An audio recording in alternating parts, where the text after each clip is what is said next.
Is it time to stack Deshaun Kaiser and Josh Gordon this week, or the winds of change flowing through Cleveland? And we have a dirt cheap tight end for you who should be at the top of your list. But before we go, position by position, Devin's going to flash the red black-eyed Joe saying fastest record ever. Yes, he set the new record. Before we go position by position, we're going to pitch it over to John Lee to tell us what Vegas is telling us about Week 14, and we're going to ignore Devin for about another minute. Go, John. We ignore him longer than that. He won't allow it.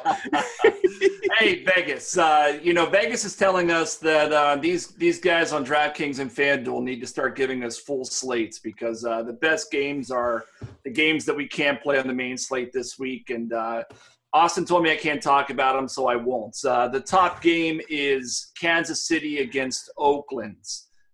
Kansas City, 4-point favorites. The under-over here is about 48.5. The highest team total on the entire slate is 26.3 points for Kansas City, and for good reasons. We have two very bad defenses here, number 30, number 32 overall DVOA defense going against one another. We saw what Alex Smith did last week with Andy Reid, I guess, not calling the plays against the Jets. They scored over 30 points for the first time in I don't know, like 1 or 2 decades. So a lot of excitement about that Kansas City offense, and I think Alex Smith is firmly in play again this week.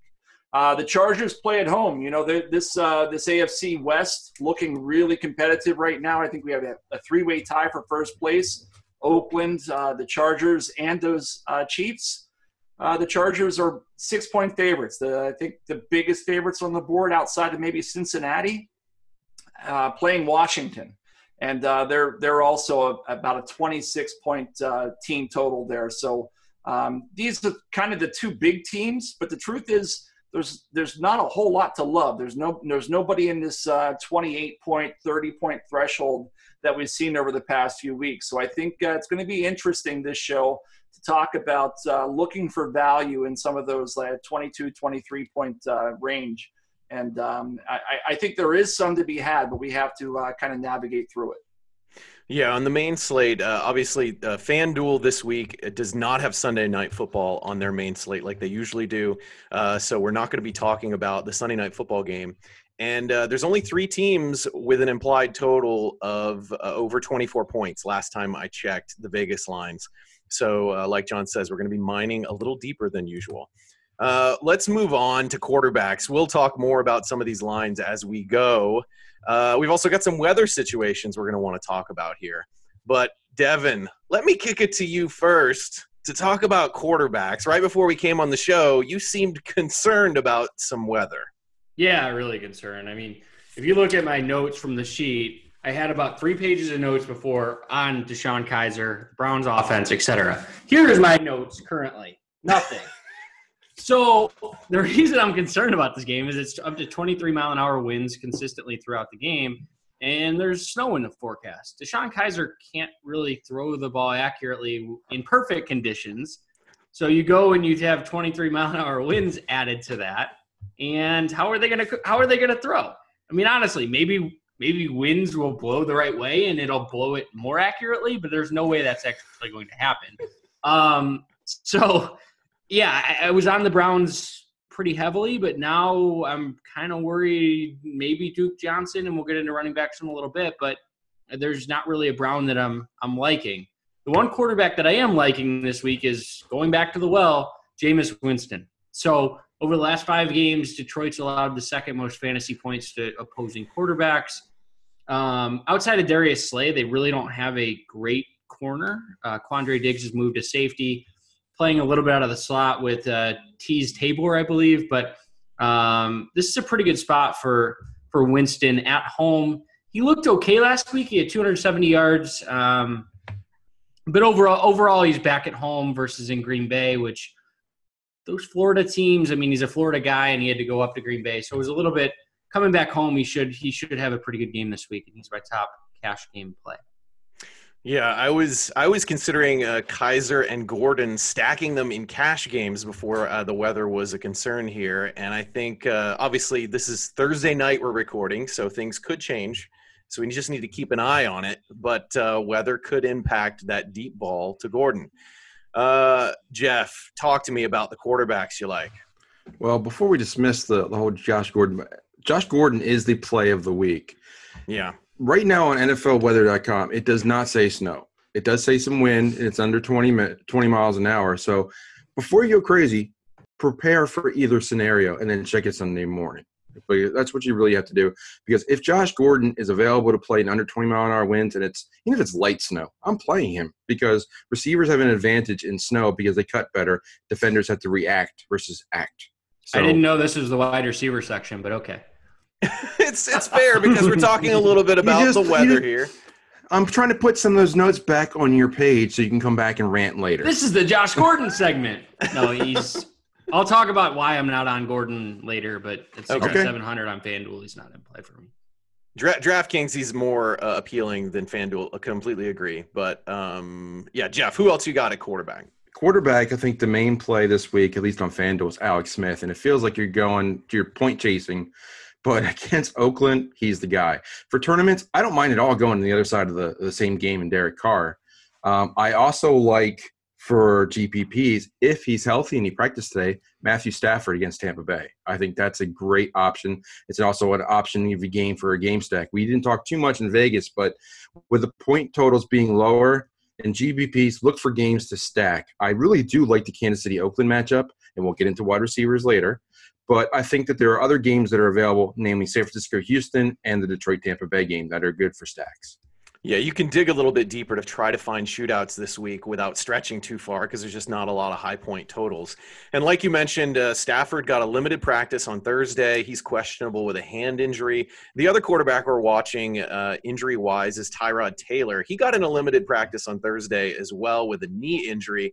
It would make a big difference if we saw Nathan Interception Peterman playing in a potentially snowy game in Buffalo.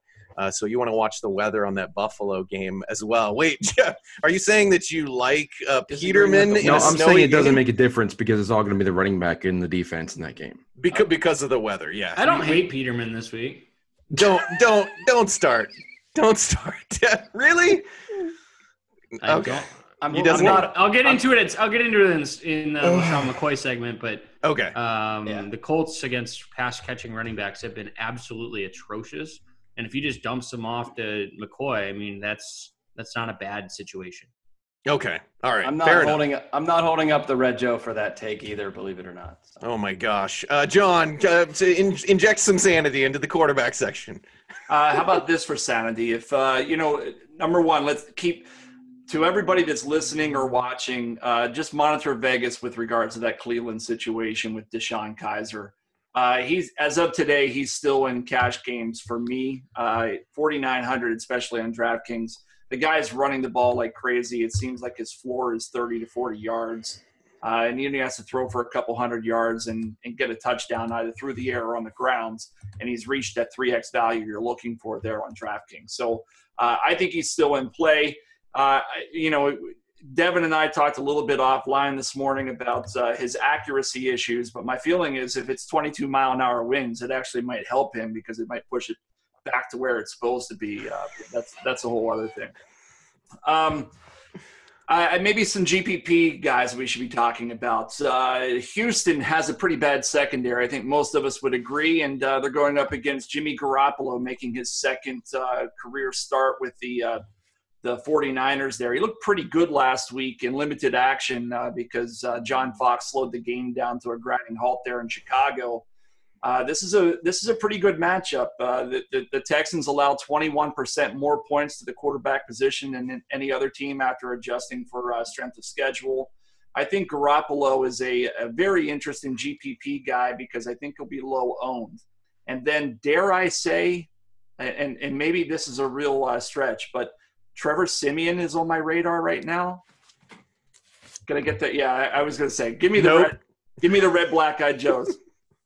We'll see where it ends up in my article by the end of the weekend. But as of now, he's very intriguing to me against the Jets. Their 27th DVOA defense. They have been absolutely horrendous against quarterbacks all season. Last week we saw Alex Smith he lit them up. They've given up 2 or more touchdowns. 1, 2, 3, 4, 5, 6. It looks like 7 of their past 9 games they've given up 2 or more touchdowns to opposing quarterbacks. To me, that's enough to consider Trevor Siemian. But you guys all the sincerity with which you put up the red black-eyed Joes makes me think that maybe I need to look into that a bit deeper. But as of now, I'm sticking with it. I didn't put up a red black-eyed Joe, just to call it out. Oh, wow. Thank you, brother. Wouldn't you? You and me, we're like peanut butter and jelly. It's a good matchup.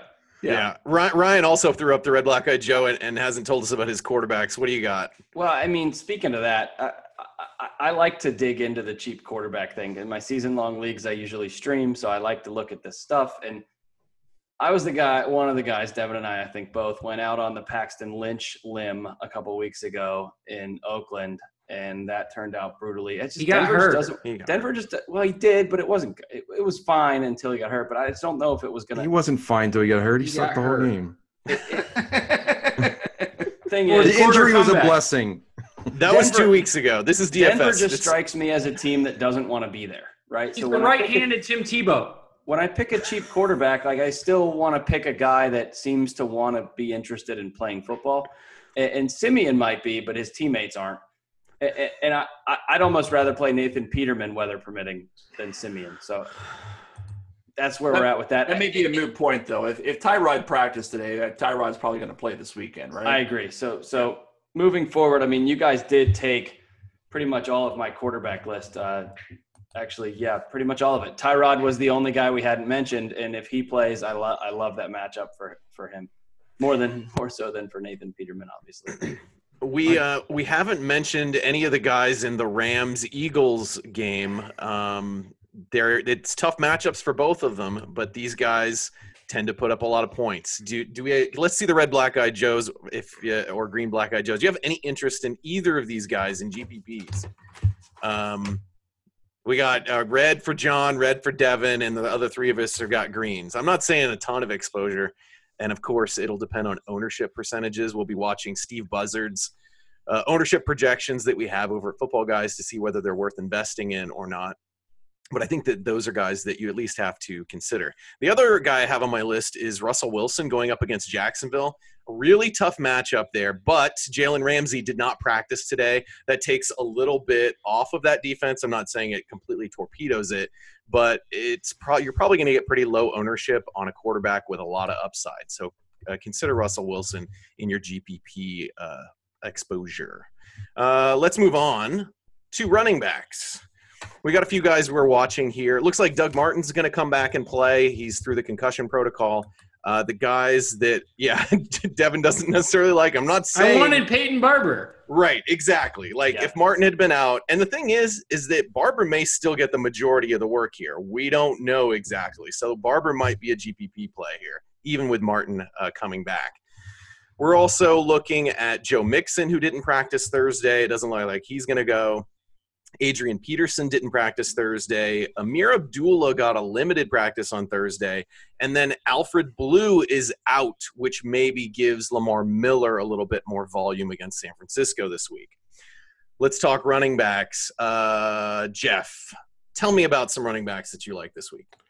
Well, the name that's going to be mentioned a lot is Gio Bernard, and I think he's really a must-play on DraftKings because of his price at $3,100. That's way too cheap. That's definitely an artifact for the fact that they played on Monday Night Football and that the price didn't change because of the injury. So he is as close as you're going to get to a free square at this point. I think you use him in all formats and just move on. It's just he's going to get 4X pretty easily if he's going to be the starting running back with volume. After that, I'm really looking at guys. I like Lamar Miller. I also like Melvin Gordon in a favorable matchup. I think that the Chargers are probably going to spread the love around, but I think he's got a good play. But the number one guy I'm looking at is LaShawn McCoy. And I don't care who the quarterback is. I alluded to it earlier. It doesn't matter to me because he's going to be getting 30-plus touches and just running out the clock against the Colts and probably score a couple touchdowns. I just don't see a narrative that doesn't put him in play for at least 2X and probably pushing 3X on a good afternoon for him against the Colts that are just – it's just a great spot for him. You can find some pivots off of them if you want for GPPs, but I think your main look at is definitely McCoy on both sides. Yeah, and it feels like a week where the pricing is going to feel soft because some of these value plays that are coming up due to injuries. So getting up to McCoy isn't as hard as it is some other weeks. John, tell me about your running back picks. I'm glad you came to me because I wanted to talk a little bit about McCoy. Yeah. Is anybody afraid of this Colts defense and how they've looked over the past few weeks in terms of defending the run? John Simon's out. Say again? John Simon came back. They looked better like they did early on in the season. John Simon is now out on IR.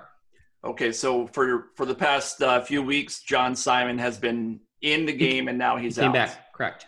Okay, that's a fair enough assessment because over the past few weeks, they've held Leonard Fournette, DeMarco Murray, and Le'Veon Bell to fairly paltry numbers. And if you're going to pay a premium for LaShawn McCoy, you got to have good reason. And I'll defer to. I don't know. I mean, I don't know if Simon's the reason, but they did see very impressive improvement when he came back, and they were horrible when he was out. And earlier on in the year, when we were talking about how this Colts defense, was much improved, was when Simon was in the game. So I don't know if it's just because of Simon, but it is something to be considering. Oh, for sure. I mean, I mean, you can't argue with the numbers. I'm looking at them. Over the past 5 weeks, the largest number of yards they've given up to anybody is Le'Veon Bell at 80 yards on 26 carries. I mean, that's pretty darn impressive against that particular running back. But even Leonard Fournette averaged less than 3 yards per carry last week. So when I looked at this initially, I thought this may not be the best matchup for LaShawn McCoy, especially if Peterman is the quarterback, because if he was, they're going to stack the box and just, dare them to run against them. Anyhow, it's something to think about. I think Gio Bernard is the guy. We don't have to belabor that point. Jeff's already pointed it out. It's the guy that you want in your lineups this week. Outside of that, I think Lamar Miller is probably one of my more favorites running backs this week. It's just perfect. Everything is perfect for him. Ellington is hurt. Fuller he's got a couple cracked ribs. He's back. He is back. We'll talk more about that in the wide receiver position, about how we feel about that. We just a little prelude for those of you watching and listening. We talked about it off-site this morning, and I think we might have differing opinions on that. Imagine Devin and I having differing opinions. But I think this is a great spot for Lamar Miller against San Francisco's 24th ranked DVOA defense, allowing well over 4 yards per carry to the running back position. He's fairly cheap. He hasn't done a whole lot all year. I don't think he has a 100-yard game all season. So I think that'll keep his ownership low enough in tournaments to make him tournament game worthy as well. And then, rather than go through my whole list, I'll say that one long shot flyer, and I don't know if it was you last night, Austin, or if it was Dan, but one of you said that Frank Gore at 3,900 on DK might be worth playing against Buffalo. And I kind of agree with that. I love it. It's if you look at his game logs, last week, notwithstanding last week, he had 16 or more carries for the past 4 weeks, and he goes up against a Buffalo defense that's allowing a league high 4.47 yards per carry to the position. It's a really nice spot for him if they can stay in this game, and I think that they can be competitive against Buffalo in their current state. Yeah, that price of 3,900 on DK is especially appealing. I don't like him nearly as much on FanDuel, but 3,900 is cheap even for the old timer. Let's see, Ryan, tell me about some running backs.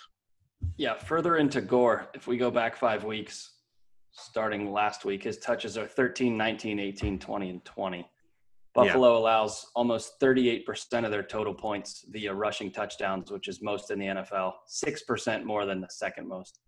So Gore is ironically not your typical DK back because he doesn't catch a lot of passes. But to your point, Austin, the pricing is so right there. And also another on LaShawn McCoy. Since he joined the Bills in 2015 as a home favorite, he has 9 games as a home favorite and 30 games where he's not a home favorite, either road or underdog. He averages almost 11 more PPR points per game as a home favorite. So that's good. So you might want to get some exposure to that. But my cash game list outside of Gio Bernard, of course, and first the whole slate kind of hinges on Joe Mixon for me, depending on whether he plays or not. But I'm not afraid to pay up for Todd Gurley. The guy Todd Gurley is kind of profiling like Le'Veon Bell and David Johnson last year, but $1,000 cheaper than current Le'Veon Bell. He's catching a ton of passes. This is DraftKings only, right? Yes. So I mean, I haven't looked as much at FanDuel pricing as DraftKings this week. No, it just has everything to do with PPR, and his floor is 4 catches, and fine. But yes, his pricing is kind of low on FanDuel at 8,500, especially with how soft the pricing is this week. I mean, he's doing it all though. Like that was my hesitation too. I mean, yes, he has the PPR floor helps, but I mean, the guy's scoring touchdowns. He has one in his last 4 games. Like that's. I don't know. They're throwing the ball more in the red zone than they have been earlier on in the year, which has me a little bit worried. He's a fine play. I'm not going to argue that. I think that he's going to be incredibly popular, especially in cash games. I just know that FanDuel is so touchdown specific. Okay, who on that team would you put money on to score a touchdown? Who's more likely to score a touchdown than he is? More likely nobody. But if it's a 50-50 shot versus McCoy at 500 more. For cash games, I'm going McCoy. Okay. The pricing's so light you can get both on DraftKings. Yeah. Yeah, but if you go Gio Bernard, you can get Keenan Allen, you can get DeAndre Hopkins, you can get Michael Crabtree. Agreed. There's at the wide receiver position, and not to go into it too much, but I think Bernard, even though DraftKings or FanDuel's half point PPR, he's still at 5,100, almost a must play. Yeah, the matchups are much more appealing at receiver this week, I feel like, than they are at running back. So I completely buy that. Ryan, tell me more about running backs here. So further, I mean, again, and if Bernard can't, this is more if Bernard isn't viable. But if you still really need to go cheap at running back, and Frank Gore might not be your cup of tea, why not Mike Davis at 3,700? I know Jacksonville's super tough, but I mean, this guy's going to get the ball, and Jacksonville's gotten better since the Marcel Darius trade. I know that against running backs, but hard to move the ball via the air. And Davis dominated that backfield last week on what is still a very good offense and still a very cheap price. So he's somebody that I'm thinking about too. And if there's anybody else, I'll let the other guys clean it up. Yeah, Devin, I think you're the last one to talk about. Yeah, real quick. I know we've gone long, but two guys that I have on my radar. One is Jamal Williams against the Browns. He's going to be relatively under the radar because people still think that the Browns defense is what it was early on in the season. But actually, since Myles Garrett has returned, they're allowing 4.3 yards rushing per game. And a big reason for that is that Myles Garrett and Danny Shelton are on the same side of the field. And they're just basically saying, hey, we're going to run to the opposite side of the field with Trevin Coley and Carl Nassib. And the safety over on that side is weak. So there's a clear disparity on the Browns as far as one side is very strong with 2 very good defensive linemen. The other side's pretty weak, which is leading to the Browns allowing, like I said, 4.3 yards per carry, 8th most rushing yards during that 4-game stretch. The other running back that I'm looking at, I was burned by him last week, Jordan Howard. So Vontaze Burfict, I think there's almost zero chance that he plays this week just because of his history of concussions and taking that hit with Juju Smith-Schuster, who is ultimately suspended this week. But even with Burfict, since week 7, they've allowed the 6th most rushing yards to running backs. The one concern I have and why I'm not playing it in cash is that the Bears only had, I think, 35 offensive snaps last week, which I went back and I looked, and I couldn't find another team that had only 35 offensive snaps. So and they had 9 first downs too. So it's not like they were going 3 and out, 3 and out, 3 and out, 3 and out. They were just playing at a snail's pace. Like it was very odd for a team that basically has nothing to play for. It was almost like they were, I'm not going to say trying to lose, but who knows. So that's the one concern I have with Jordan Howard is that if he can get that 18 to 20 touches, he should be a good GPP play, and people will be off of him because of the perception is the Bengals' rush defense is better than what it is. B, people were burned by him last week. So I think as a GPP play, he's a fine play. Excellent. I've got a couple guys I'm going to mention before we move on. Marshawn Lynch has at least 20 opportunities and 111 yards in back-to-back games. Oh, and a TD in back-to-back games. They're 4-point underdogs last I looked. Yeah, 4-point underdogs. So the game script isn't perfect for him, but the volume seems to be there. So I think he's worth a look, especially on FanDuel where he feels cheaper at 6,400.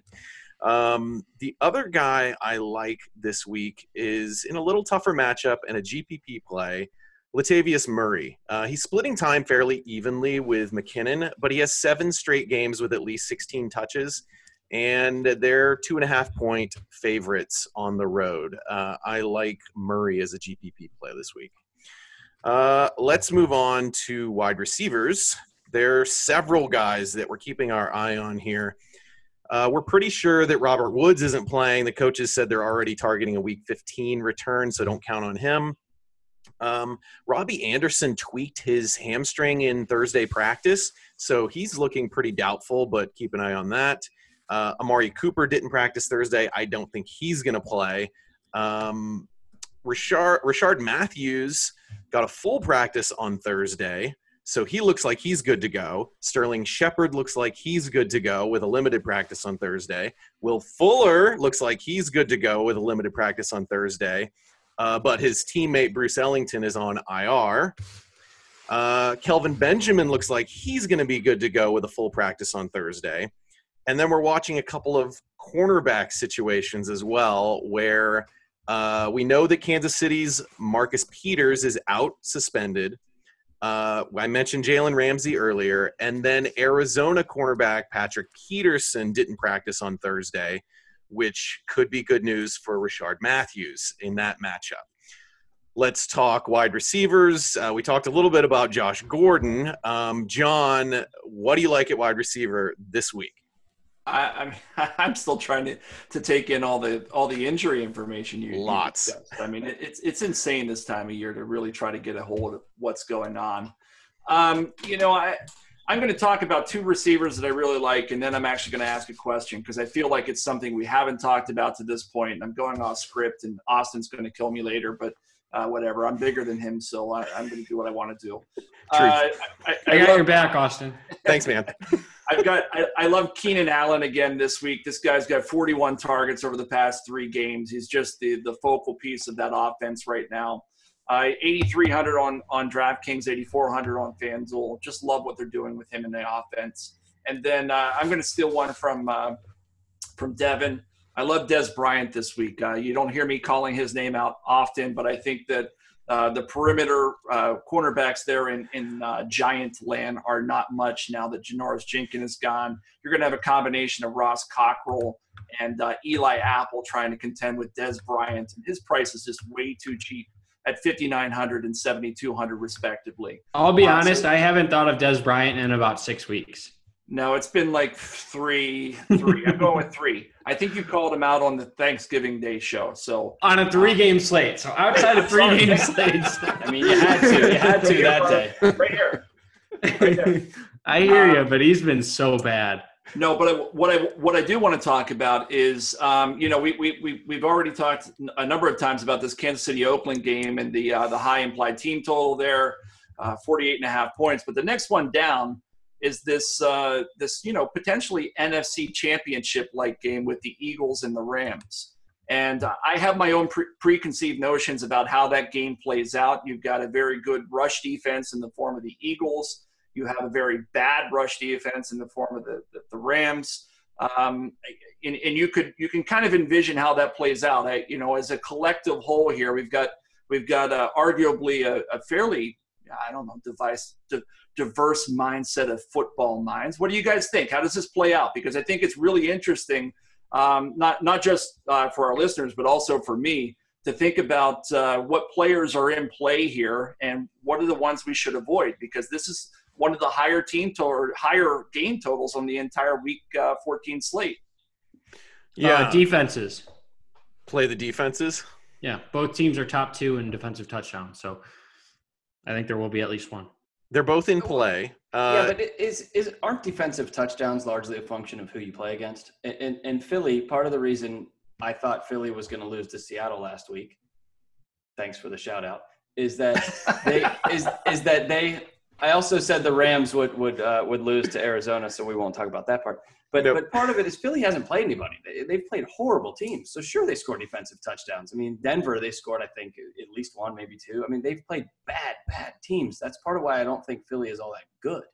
So I think you and John are in agreement here, and then we've got the resident Eagles fan who maybe has a different take. Let's see what Jeff says. Well, let me preface this that every Eagles fan is automatically pessimistic if they've been an Eagles fan for any given amount of time. So I'm not exactly jumping up and down saying, yeah, play the Eagles. But this year they look pretty solid, and I think that they can run the ball again. They're solid on defense. They have a capable quarterback, and last week was really a learning week for them because they went to Seattle. It was a rough environment. It was a challenging game. They have gone to a little bit of challenging environment. They've gone to Kansas City this year. They did lose. They've gone to Carolina. They won. So, and they've been effective. It's not their fault they play in a bad division. Cowboys, sorry, but they did look good last week.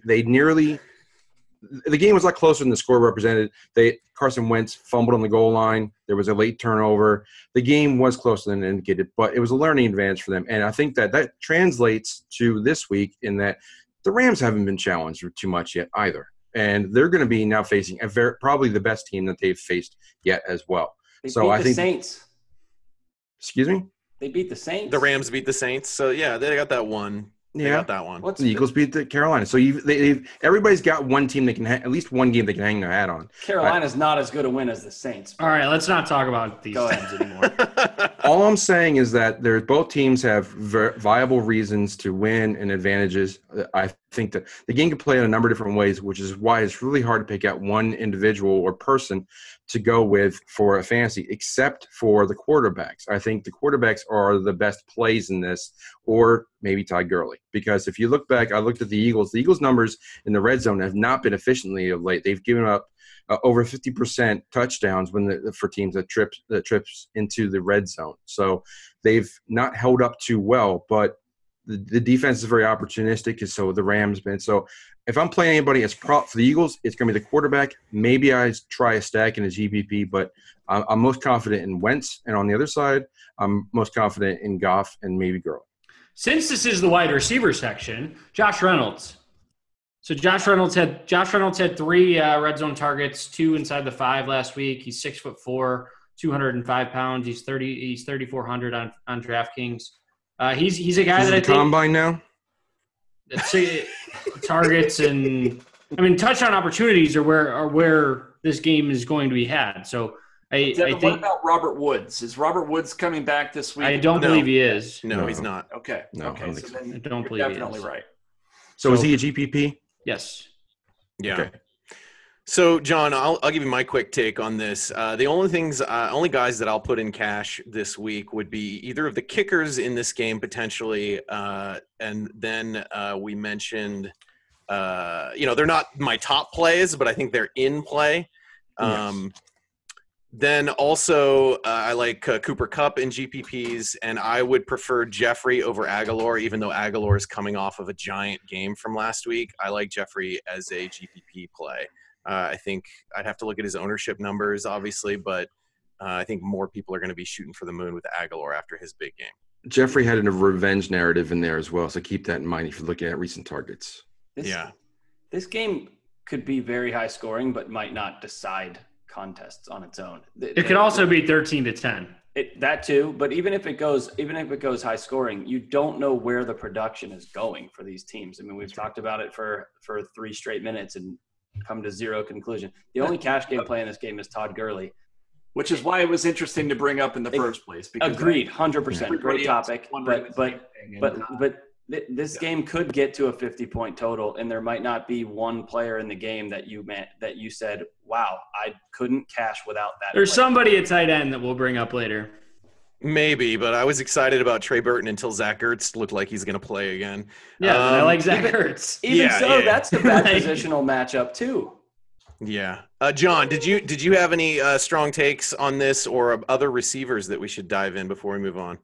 No, I mean, I named my top receivers, and I agree with Josh Reynolds. He's a guy that, especially on DraftKings at 3,500, his red zone action, the way he's used in the offense, I really like his touchdown upside. But outside of that, I agree. I think it's a really difficult game to call. I might fade it and hope for a defensive struggle between both of these teams.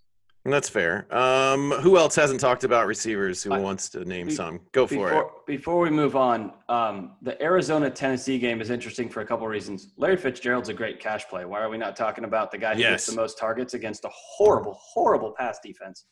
So Fitzgerald.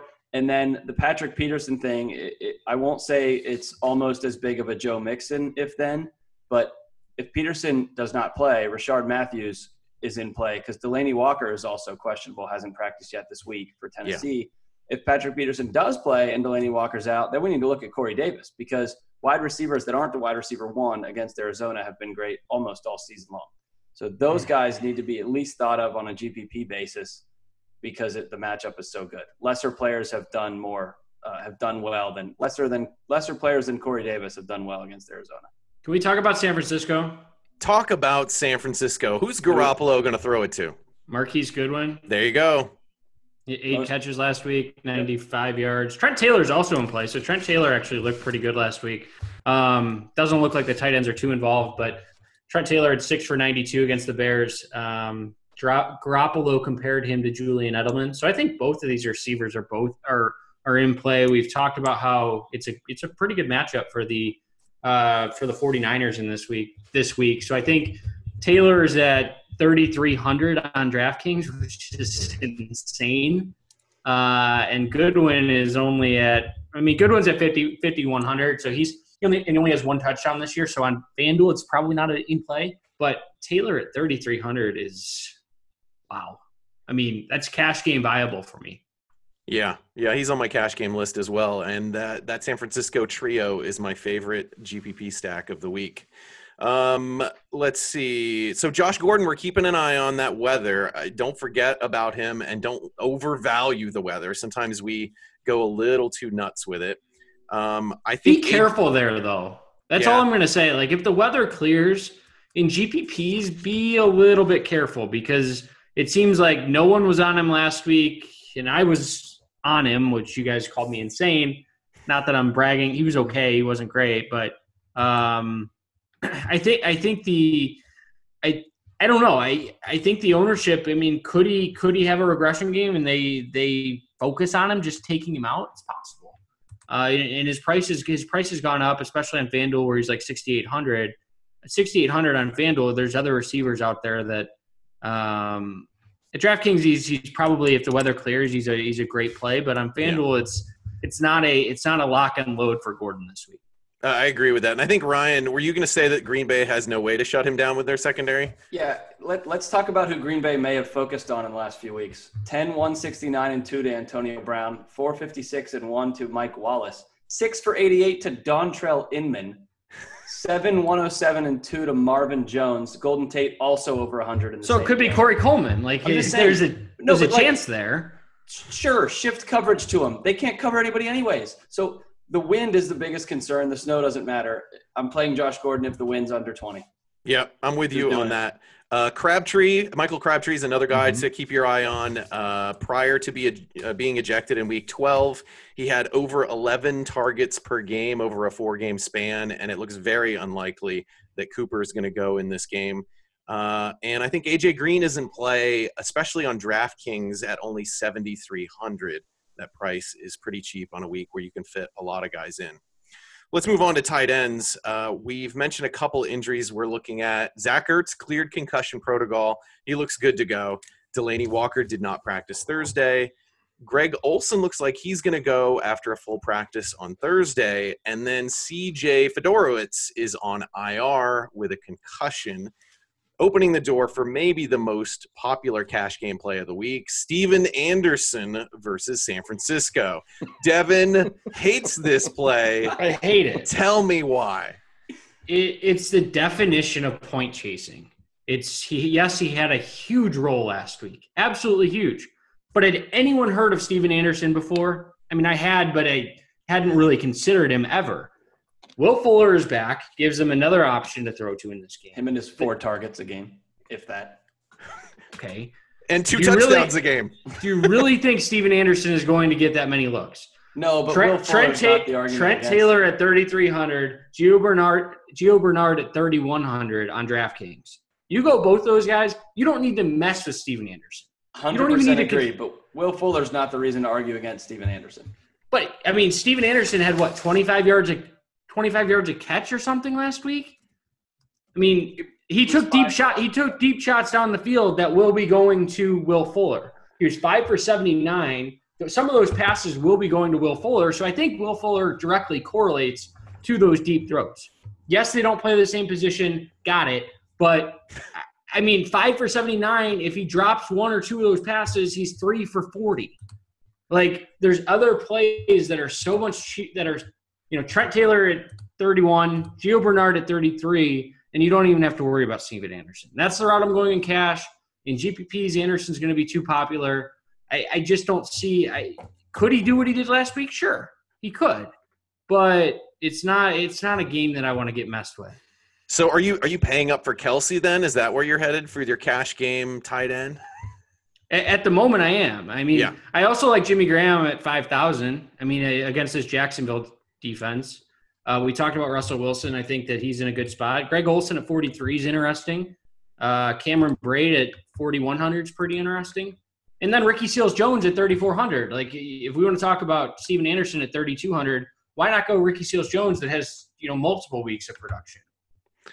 And we're going to talk about – someone's going to bring up snap counts. Got it. You can't really use snap counts because every snap count has a different assigned value. So just because someone's on the field for 18 plays a game, if they're getting red zone looks, if they're getting targets, I don't care what their snap count is. I can't remember if it was in our Football Guys side chat or an episode a long time ago, but we had a long discussion about Will Fuller and sort of the value of snaps. I don't want to go into a 10-minute conversation about that. I don't want to do that again. But, John, tell me about your tight end plays this week. Well, I said last week I was going to have hashtag crazy, and I took because everybody was talking about Ricky Seals-Jones. The guy played 24% of the snaps, had 2 catches for 44 yards, and now we're recommending him again. 5 targets. Say again? He had 5 targets. He has 16 targets in the last 3 weeks. There aren't a lot of tight ends that have that. In fairness, how many wide receivers did Arizona have active last week? Wasn't Andre Ellington running routes out of the slot, if I'm not mistaken? Brent Selleck's on the field for 80% of the snaps. Andre Ellington, first of all, plays for Houston now. Yeah. So, you're right. My bad. You're on the Steven Anderson talk okay. now. You got me fired up. I'm getting ready and angry here. Yeah. All right, take my bet. Look, Ricky Seals-Jones, until he's getting out there for at least half the snaps and running routes, I get that whole argument with snaps don't matter. Give me some tight ends you do like, John. I like Steven Anderson. If we're going to keep this going, I think that he's in play at 3,200. He's going to be used. He's going to be the secondary receiver this week. I'm not buying into Will Fuller at all. Will Fuller is all he's going to be doing is running 9 routes this week. He's just going to run straight downfield and try to pull that safety off of DeAndre Hopkins. And when DeAndre Hopkins is not open, it's going to be dumped off to Steven Anderson at $3,200 or whatever he is, $2,900, whatever that is on DraftKings. I'll take it. He's minimum price on FanDuel. Outside of that, I think you could look at Jack Doyle. Doyle against Buffalo. He's certainly in play. And, there isn't a whole lot to like. You can go with Travis Kelce. I don't have a problem with that. He's a little more expensive, but as Devin did point out, the one thing I'll agree with him in the past, 45 minutes we've been talking, is that you can't. I was nice to you this show. I'm kidding. Travis Kelce is affordable this week because there is a lot of value elsewhere. Yeah. Hey, Jeff, you look like you're itching to talk about a tight end. Yeah, I'm dying to talk here. Give me one. Okay. All right. First off, there are a lot more tight ends that have been talked about. I think there's 2 tight ends. First off, we said there aren't many tight ends getting 15 targets or more. Hunter Henry's had 19 targets the last 3 weeks. So I think he's definitely in play. He's a solid mid-value play. And your tight end choice comes down to roster construction and site. On site, I think, yes, Kelce is very much in play because there's such cheap value plays. You can easily get him in. On FanDuel, if you're going to go Gio Bernard as your second running back, I can see where you get up to Kelsey. But if you're going to go up to two expensive running backs, it gets a little bit tighter. So that's where Steven Anderson comes into play. Or a guy that's going to be in the Kelsey game and get completely overlooked, who I love for GPPs, is Jared Cook. He had a monster game against Kansas City the first time. He's completely getting overlooked. His price point is right at the Hunter Henry line. I think it's 5,400 versus 56. No, Cook is 57. I'm sorry, but he's right at the same line, getting completely overlooked. If you like Derek Carr, if you like that as a shootout, I love putting a Crabtree, Cook, Carr GPP lineup, and that's probably a stack I'm going to be looking at a lot this week.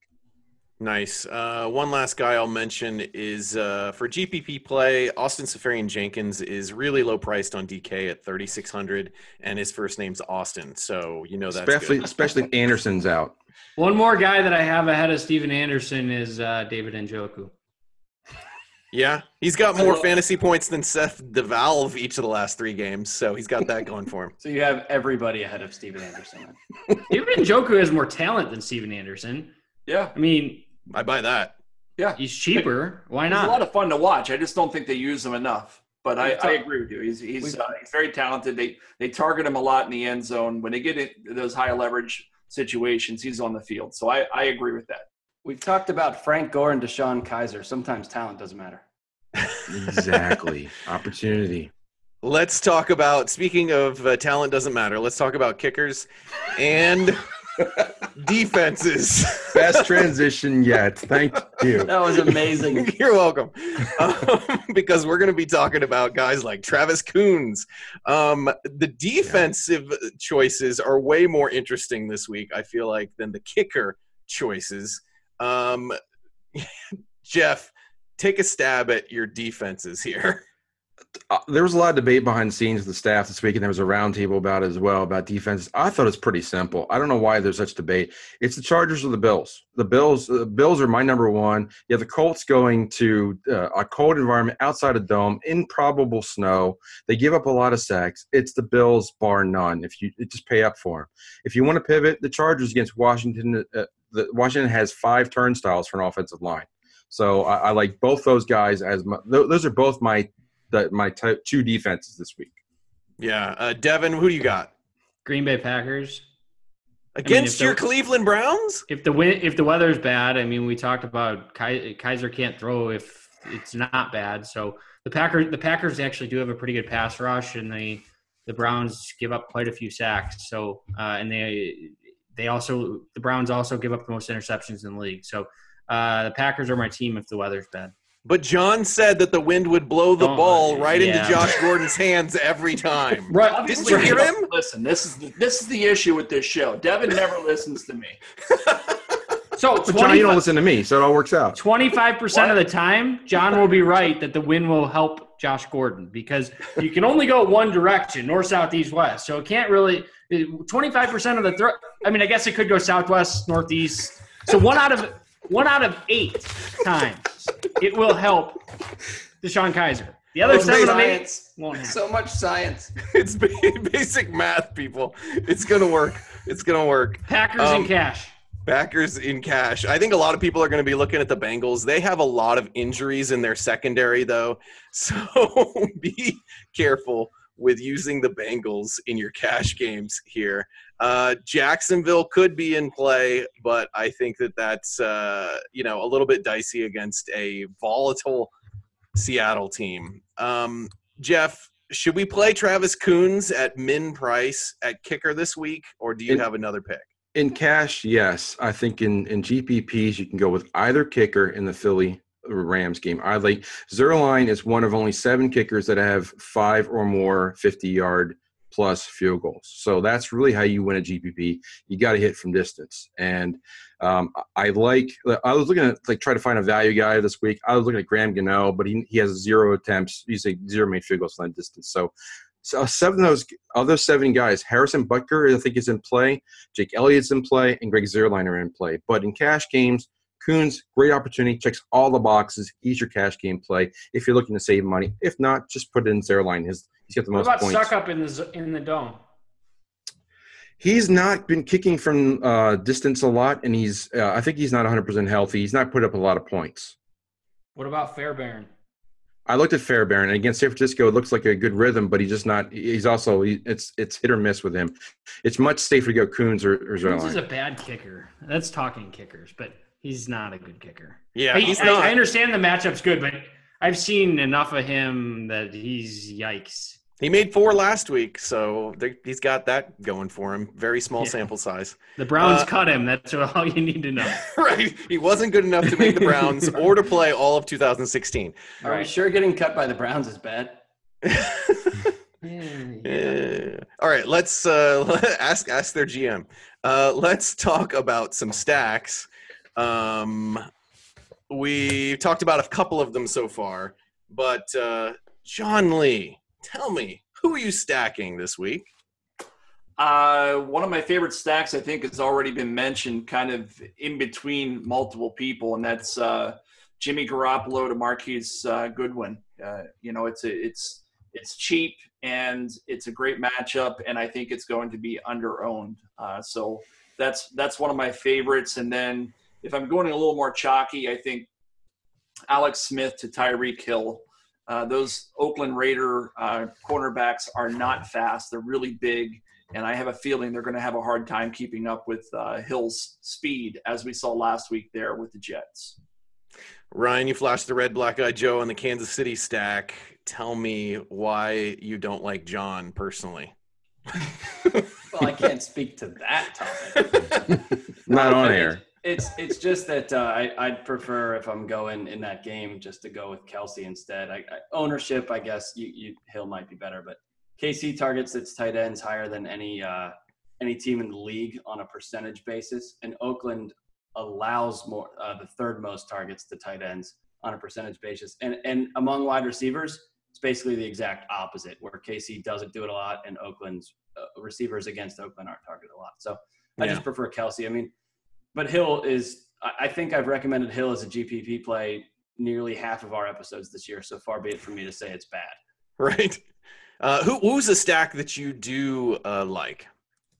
Almost anything else in that game. That game was the one I was going to talk about, and we beat the heck out of the dead horse in the quarterback section. Jeff recommended both of them, read my whole list. Sure. So – Crabtree, I mean, it's the opposite of the Rams and Eagles, where we don't know where the targets are going. In Oakland, we know they're going to Crabtree and Cook if Cooper doesn't play. In KC, we know they're going to Kelsey and maybe Hill on the side.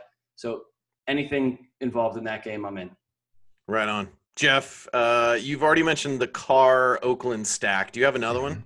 I like the other side of that game too, but I'll stick to 2 different games that I like, and I think that this quarterback wasn't even barely mentioned, if at all. Blaine Gabbert, I think he's in a good spot, and Larry Fitzgerald. I think that's going to be a little under-owned. And I think that, going back to the Derek Carr one, he's going to be much lower owned. I think the whole Oakland stack is going to be much lower owned than Kansas City. So if you're going to differentiate but not go too crazy, that's a good one. The other one I like, Matthew Stafford's now practicing, and Marvin Jones is a great matchup. I think that's a solid one against Tampa Bay. Again, a bad pass defense, and it's going to be good weather. So I like both those. Let's see. Devin, we haven't asked you about your stack yet, right? I mean, I think for stacks this week, it's Rivers and Keenan Allen for me. It's the only way I'm actually playing them, because Steve Buzzard has them as 2 of the highest owned players at their positions. But Keenan Allen in GPPs, I think he's been on an absolute tear. He has 6 touchdowns over his last 3 games. Rivers has been a big part of that. He's averaging 400 yards passing in his last 2 games in a pretty good matchup this week. So that's the only way that I'm playing those 2 in GPPs, is if it's together. Otherwise, I'm fading it. Right on. That pretty much covers a pretty broad list here. Keep an eye on that Jalen Ramsey injury. Wilson to Baldwin could be interesting if he is out. Let's talk about parting thoughts, fellas. This is the wind down of the show. Ryan, why don't you give us some final words of wisdom for week 14? I was just about to look up my words of wisdom on the fly because I didn't have any planned. All right, I'll go. We'll go to John. Yeah, okay, do it. Fair enough. I mean, what I like to do every year. Last year, I was fortunate enough to be able to be at to be participating in the FanDuel Championship with Jeff, alongside Jeff. And this is a year where I'm not planning on going. So what I like we stink. I know. Player. But what I do like to do is to play along. You're going to see this link for the championship all over Twitter on Sunday afternoon. Don't be afraid to make your best lineup and pretend that you were there. And I do this every year that I'm not part of the live championship. I'll play the highest level single entry tournament that I can reasonably afford, and throw my best entry in there and kind of just, live vicariously through the event and see how I was going to do. It's something fun to do. And, I've never won the million. So maybe if that was the case, if I actually were to win the million and not actually be there, I might stop that tradition. But until that happens, I'll continue to do it. And I encourage everybody listening or watching to do the same. It is fun to follow along some of these championships for sure. Jeff, you were there last year also. What are your words of wisdom? I was there, and it was a good time. And we barely remember the finish to that game, but that afternoon, by the time we were drowning our sorrows. But what I do remember is that you could be unique without going crazy. And I think that was a very large thing to learn. Now, this is the week with the FanDuel WFFC, both in person and online. They have a major 18,000 player tournament, and that's why my GPP article is free on the site this week. So be sure and check that out. But I've got 3 entries in it already, and I might play a little more. But I'm definitely going to be playing along and putting those lineups elsewhere as well. But I'm looking at GPPs and ownership that is solid but not crazy. That's why I like the Oakland stack more than the Kansas City stack. Same game, same dynamic. If Kansas City does well, they're going to push the Oakland players to do well. They're going to be lower owned. So, and another thing about game theory to think about, if you're stacking, say, your Rivers and Keenan Allen and looking at, hey, I'm going to get Rivers 10%. Well, if you're playing Keenan Allen at 22%, odds are that's where the stack's going to be, because most of the people that are doing GPPs are going to be stacking the same percentage. So you can't count that for uniqueness. It's going to go more with your higher owned player. So just keep that in mind. But if you're looking for it to be a little bit more unique, look at maybe just a little bit offbeat, but still a very strong, solid play. Maybe a guy that might not be in a perfect matchup, but is still an elite player who can perform. Just 1 or 2 players like that can be all the difference in the world. Yep, completely agree. And you kind of have to know what your strengths and weaknesses or tendencies are. If you tend to gravitate towards cash game lineups, then maybe you can try to be a little bit more unique. But if your strength is GPP building, then you don't have to go like all the way to that extreme. You can reel that in a little bit. You kind of have to be self-aware in that way. Devin, what are your words of wisdom? I don't know if they're words of wisdom, but just keep an eye on the weather. That's all I'll say. Yeah, it's gonna have an important effect this weekend, and a lot of injuries could shake up the slate right at the last minute. Ryan, I've bought you extra time. No pressure. What do you got as your parting thought? Better be good. It's not going to be.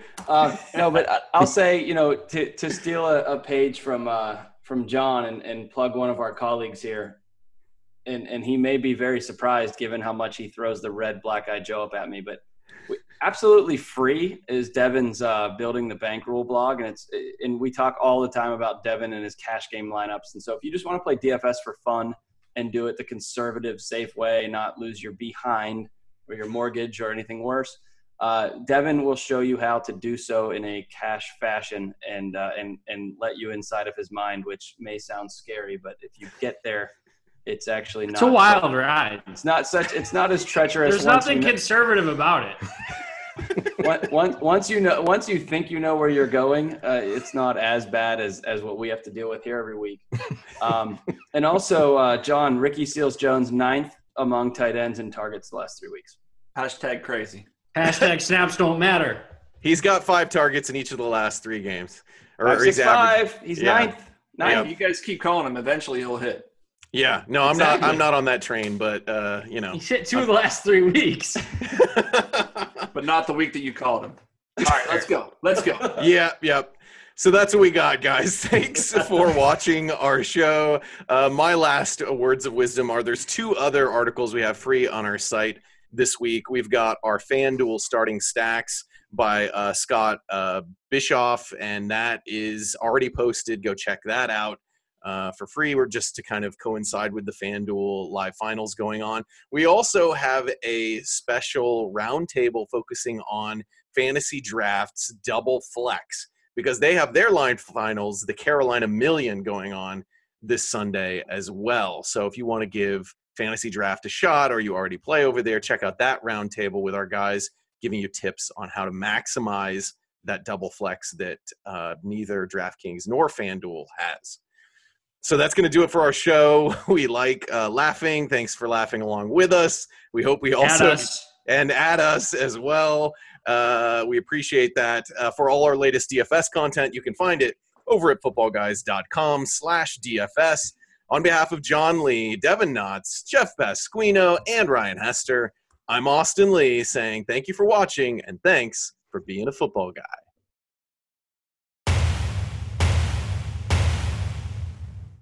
To check out all of our DFS content over at footballguys.com, click on the icon in front of Ryan's face. To subscribe to our Football Guys TV YouTube channel, be sure to click on the button on John's face. And if you'd like to see our latest video, click below me now.